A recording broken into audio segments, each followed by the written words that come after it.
Hello, and welcome to Queen's Crafts by Bridget. I'm Bridget. Thank you for joining me today. Whether you're new here or you've been around since the very beginning, I truly appreciate you coming by and spending some time with me. If you're looking for me anywhere else on the internet, you can find me at queenscraftsbybridget.com. You can find me at my Facebook group page, and you can reach me at my email address, which is linked down below, and it's also queenscraftbybridget@yahoo.com. But you can reach me directly to an email via the website if for whatever reason you can't get the @yahoo.com to work. You're more than welcome to go through the website and email me that way. And yes, biggest news we have today, the website is officially open.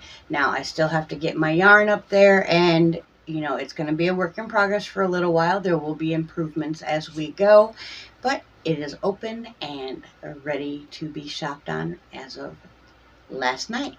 And thank you to Steve over at Harnell Media for all of his hard work and making this so incredibly easy on me. I had to do a few things, of course, taking pictures, because, he doesn't have my pictures, and, doing descriptions and stuff like that. But he took care of all the frustrating stuff, and it made this process really, really easy on me. And I truly appreciate that, because technology frustrates me to no end.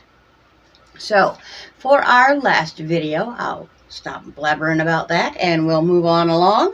We have 3 names for the cauldron. If you don't know what the cauldron is, every single video we choose by random number picker 3 names out of the comments. Those 3 people get wrote down and slid into the cookie jar. At the first of the month, we go ahead and draw a name, and that person wins a small box of random yarn, something I've made, or one of my bags. Just depends on what I feel like that time. Alright, so for our last video, we have Pamela 610, we have Aussie Sandy, and then we have AU Alley Cat. Thank you very much, ladies, for your active participation on the channel and spending some time in the comment section. I truly appreciate it. Now, you might say, didn't we just see a video from you and you don't usually do that many? Well, guess what? I'm really trying, and I'm going to keep pushing. And I have made an improvement on my newest bag design, and I couldn't wait to share it with you guys, so I decided to hop on and show you right away what I'm talking about. So, here is the bag that I made last night. Now, there may be one thing that stands out to you right away if you have seen my new bag line, and that is that you no longer see the handle on the outside of the bag. I do have the nice X stitching to make sure that it's nice and secure, but you no longer see that on the handle itself on the outside of the bag, like in this bag. So I was doing the handles like this, which works just fine. There's absolutely nothing wrong with it, but I decided that I didn't really care for that look. I wanted something a little more polished, a little more finished, and I think my queens and my kings deserve the very best that I can do, and this isn't that. Now that I figured it out. It was that before I figured it out, because that's all I could do.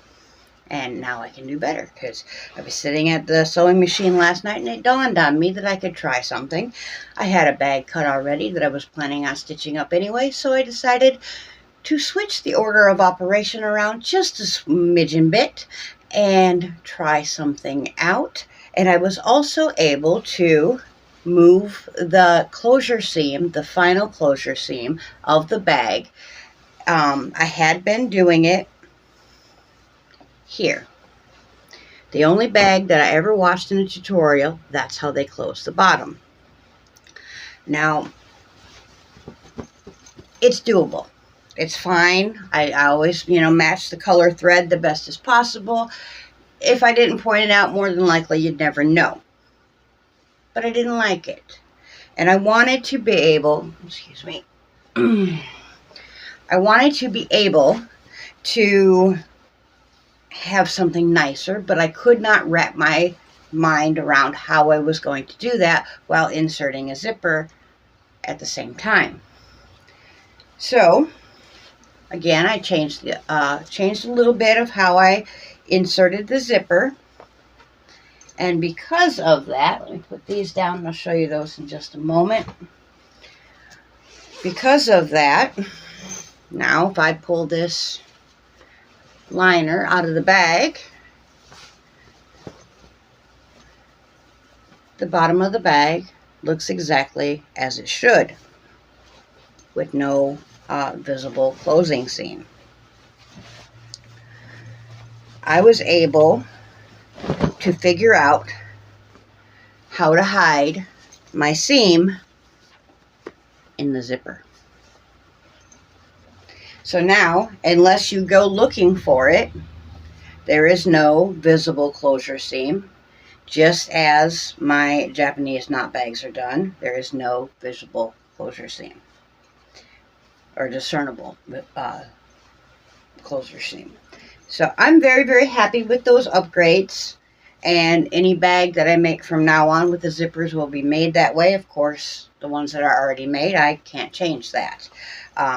But I am very happy with this, and I hope that you guys like it. This is the extra large zipper tote,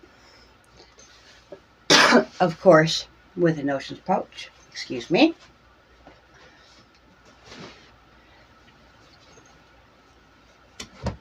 And we also have a hook and needle bag in that same print.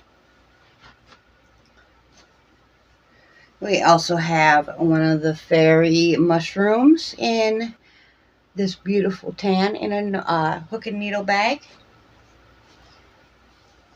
We have this super adorable small zipper tote with the beautiful horses. Now, on the inside of this one, I chose to put this nice light blue that does go very well with this horse. It also goes very, very well with the skyline.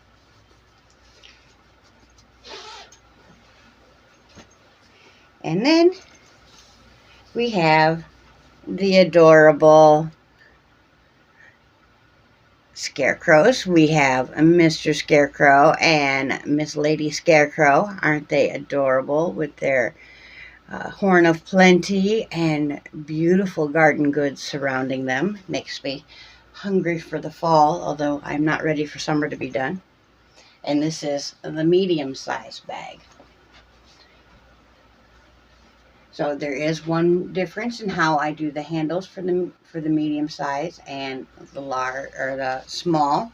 Small, I just do one handle. I figured it was a little too much on a small bag to have two, but these do slide on and sit right under the arm, so you can keep your stuff nice and secure. Or it's a nice length that when you're carrying it with your arms down, even as short as I am, it's not going to drag on the ground. So here we go.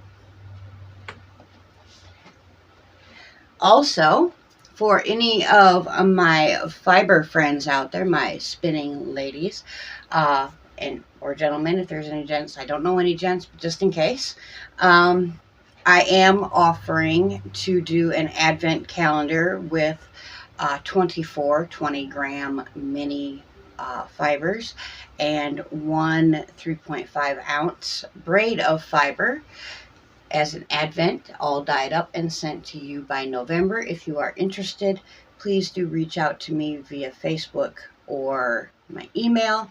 That is not going to be on the website. We're just trying it out and seeing how people like it.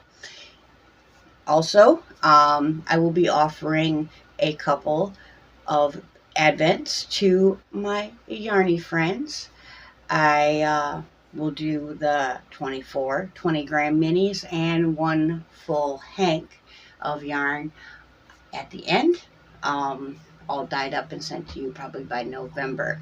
If you are interested in either one of those advents, or if you want a bag, you can either reach out to me directly or go ahead and hit up the website and let me know what you think of that. I will leave it linked down in the description box if you would like to go over there and peruse what the shop is looking like so far. I welcome you to do that.